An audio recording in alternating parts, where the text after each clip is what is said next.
today we're going to look at the Sika Foam tension polyurethane foam that fills gaps up to 3 inches wide. You can fill gaps with no special tools. You can use this for windows, frames, holes, gap to keep all the insects and water leakage out. With the Sika Foam Pro gun, you can definitely use this foam very efficiently. Stay tuned for the whole video.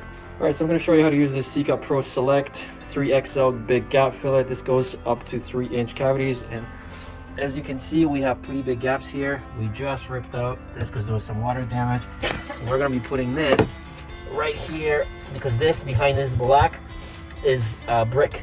So this is the only insulation we have against the outside. So let's go and attach the top to it. Next, you want to make sure you shake it.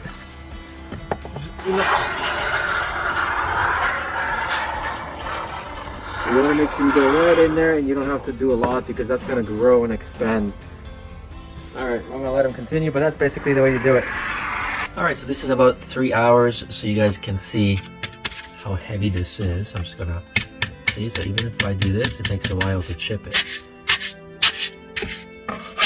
So now, what you want to do is you're going to take a knife and just trim it cleanly. Here. See that? So it grows actually pretty big, and inside is foam.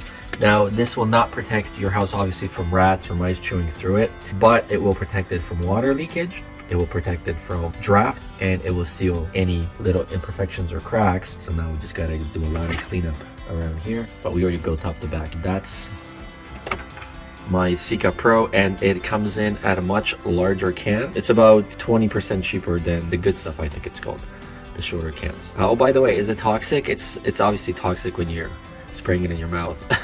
But besides that, there are no fumes or anything like that, so you don't have to worry about that. That's the video. Thanks for watching.